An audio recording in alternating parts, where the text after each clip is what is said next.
अस्सलामुअलैकुम वरहमतुल्लाहि वबरकातुहू व मग़फ़िरतुहू। नाज़रीन हज़रात, आपके सामने मैं अल्लाह के दरबार में बेनमाजी का उज़र का बयान करती हूँ। यानी अल्लाह के दरबार में बेनमाजी अपना उज़र कैसे करेगा। आऊज़ु बिल्लाहि मिनश शैतानिर रजीम, बिस्मिल्लाहिर रहमानिर रहीम। एक शख्स आएगा, यानी जो शख्स दुनिया में रियासत और सल्तनत में मशगूल रहकर नमाज से गाफिल रहा, क़यामत के रोज़ अल्लाह के सामने नमाज छोड़ने का उज़र इस तरह करेगा कि अल्लाह, तूने मुझे सल्तनत और हुकूमत दी थी और इस काम का मुझे इतना बोझ ज़्यादा था कि सर खुजलाने और दांत कुरेदने की फुर्सत नहीं मिलती थी। फिर नमाज किस वक्त पढ़ता? हुक्म होगा कि बुलाओ दाऊद अलैहिस्सलाम और सुलेमान अलैहिस्सलाम को।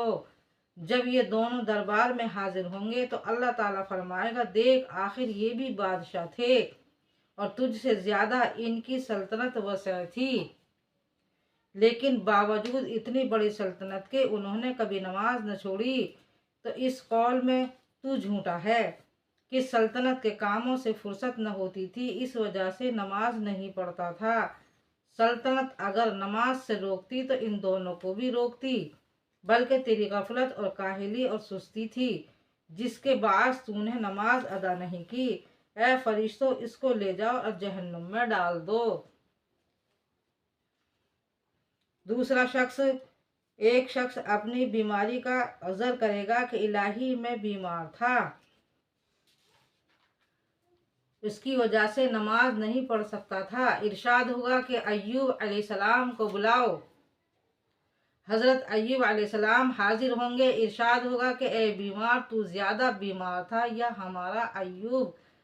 बरसों से इसके बदन में कीड़े पड़े रहे मगर एक सांस अल्लाह की याद से गाफिल नहीं हुए।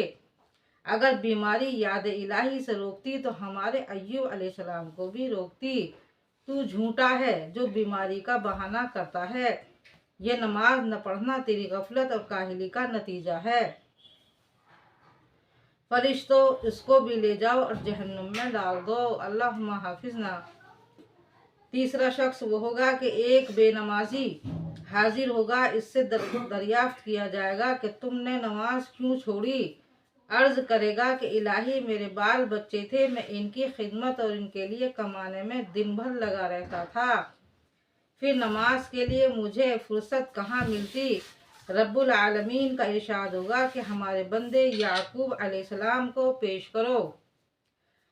हज़रत याकूब अलैहिस्सलाम दरबार में हाजिर होंगे। अल्लाह ताला इनको दिखाकर इस बेनमाजी से इरशाद फरमाएंगे, देख, तेरी औलाद ज़्यादा थी या हमारे याकूब की, और औलाद के गम में तू मुब्तला रहा या ये यूसुफ अलैहिस्सलाम के फिराक में बरसों रोते रहे।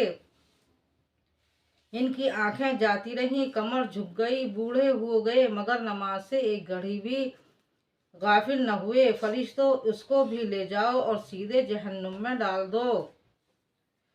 चौथी, एक औरत यानी एक बेनमाजी औरत अदालत इलाही में हाजिर होगी।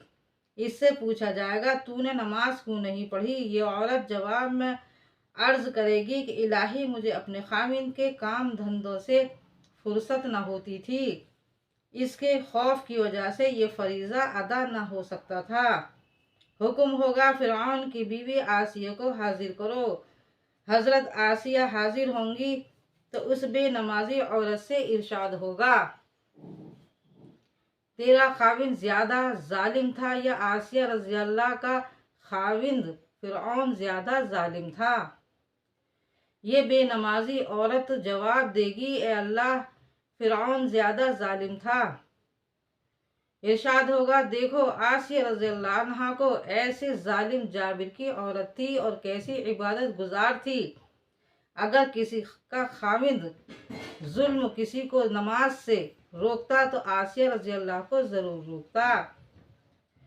अगर किसी का खाविंद कितना भी जुल्म करने वाला हो लेकिन किसी को नमाज से अगर रोकता तो आसिया रज़ी अल्लाह को ज़रूर रोकता।